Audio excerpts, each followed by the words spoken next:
Good afternoon, gang. I'm back. Okay, so want to talk about something here real quick with all the craziness that's going on here. I just finished doing my monthly radio show with Tradcat Knight here. If you guys know that, great Christian podcast that Eric runs that I'm one of his guests once a month, so finished with that. But I was talking to him, and then I was also talking to Cage over at Rage in the Cage yesterday, and we were discussing both on both topics. What's going to happen going on from here? All right, and I say this because the world's a very big place. We all know that. I mean, what is it? Prepper now is driving around the country, and I think his video said yesterday or something like that, he's put 6,000 miles on the car. So, I mean, they're a big country, right? Now, the internet has made it smaller, sure, because, I mean, you guys are in all 50 states, Canada, Australia, Germany, Ireland, the Czech Republic, Mexico, I mean, everywhere, okay? So the world has made it a smaller place, or the internet has made the world a smaller place because of that. But here's the thing. Imagine all of a sudden, poof, this is gone, okay? Now, there's no way that I'm going to be communicating with you. You're not going to be communicating with each other, whatever it would be. So all of a sudden, the world just went whoosh and got real tiny. So, we talk about MAGs, mutual assistance groups, okay? And how to put together a MAG and what it's going to be. This is something that is very important that you start doing now, okay? Not necessarily building, an organized group or anything like that, but talking to people and seeing who is like-minded in your community that you can rely upon, or they can rely upon you somewhat. This is extremely important because what's going to happen in a almost certain future, we know today the UN is now landed in DC, California, North Carolina, and there's somewhere else for, at Biden's invitation to investigate the racism in the United States, okay?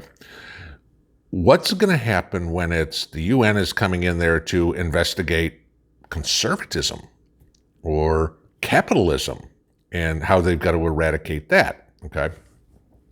The very first step when you have a government trying to destroy the people, if you will, or overpower the people, is to kill all lines of communication.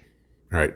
So this is going to happen. The internet will disappear. The cell phone towers will be gone, and the landlines will be shut off. Okay. Going to be kind of hard to shut down CB radio. Ham radio is still a possibility. Okay. But communication is going to drastically drop. And again, CB is good for, 5-8 miles, unless you can hit the bounce overnight, something like that. So whatever it would be. But you're going to be talking in very close-knit communities, and it's not going to be county-wide. It's not going to be city-wide. You're going to be talking about communities that are going to be small town or neighborhood size-wise. Now, I lived in the suburbs, in many places, in Chicago and Detroit and Vegas and Salt Lake City, and whatever it would be. In an apartment complex. Think about how many people live in your apartment complex or in your subdivision, or addition or whatever, it's called in your neck of the woods, okay? That all of a sudden is going to be your world. Those are going to be the people that you are all going to have to rely upon. The guy 10 miles away is not going to be able to protect you or help you in any way. You are not going to risk the guy who's 10 miles away going over and saying, hey, you know what? It's our weekly time to trade the eggs for the green beans. Okay. It's not going to, you're not getting there, let alone getting back. You hear me talk about risk reward all the time. I'm not traveling 10 miles through hostile territory for, a dozen eggs ever. Okay. Just not going to happen. So, those people that live within a couple of blocks of you, you're talking about, oh, I don't know, maybe a half a square mile is about all you're going to be able to keep as a controlled area, because you're going to need security for all the people. Okay, you're going to need food for all the people. You're going to need water for all the people. And if you're in an apartment complex or neighborhood or whatever, chances are the shelter part is taken care of. Everybody's got their own home. But this is going to take the neighborhood watch to whole new levels, because now there is going to be a schedule of, Joe and Mary go from 9 to midnight, and, Bob and Sue go from midnight to 3 a.m., and, Terry and Timmy go from 3 a.m. to 6 a.m., and they're going to have to be armed patrols, with a way to awaken everybody if something happens, because, Bob and Sue, somebody comes in at 11 o'clock at night and decides they're going to come ransack the neighborhood, they're not going to be able to hold off a gang all by themselves. So, there's going to need to be some sort of alarm system. Imagine that happens tonight, okay?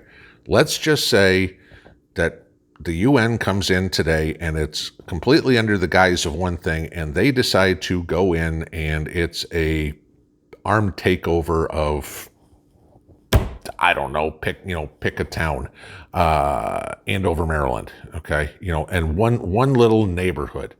And let's say you live there.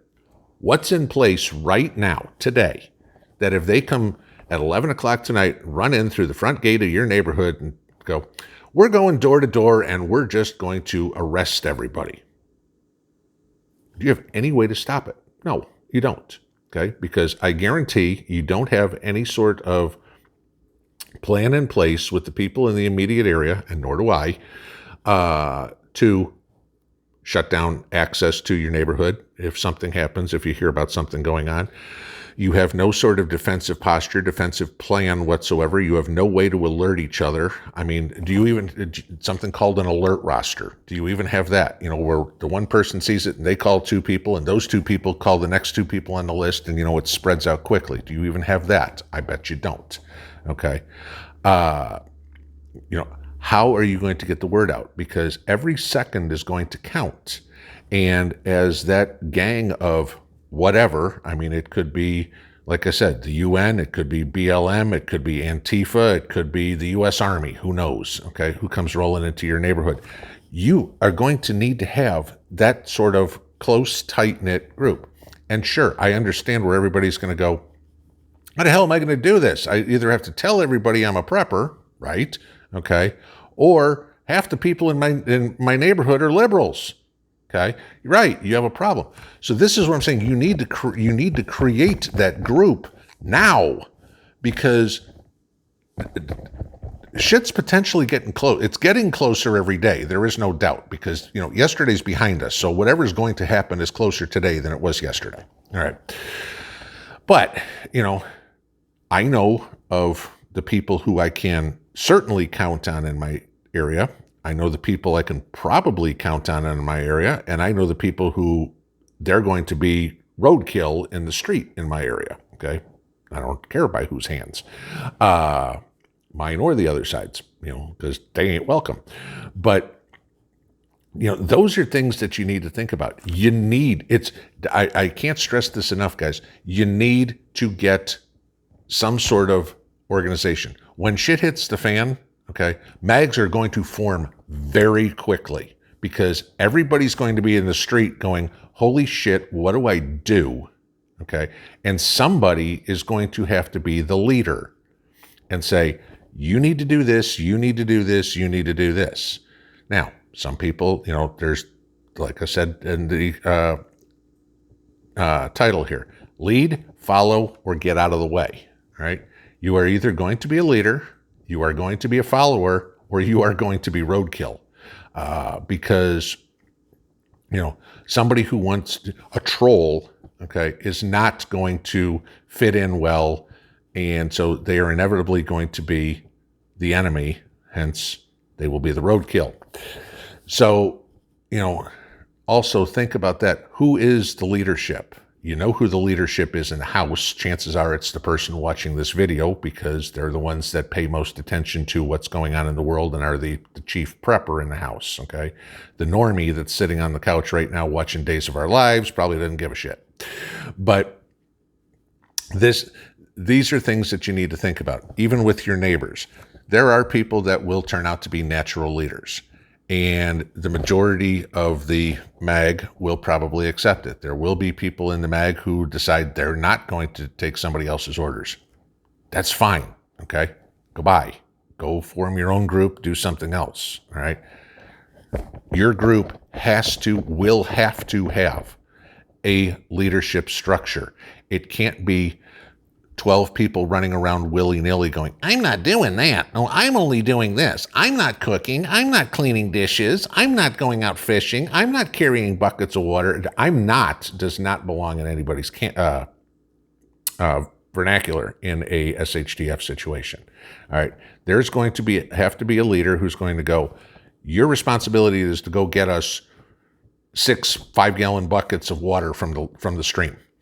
And your responsibility is to go out and cut us a cord of firewood by the end of the day. And your responsibility is to make dinner to feed all 12 of us, okay? And your responsibility is to walk the perimeter for the next 4 hours and make sure nobody comes in.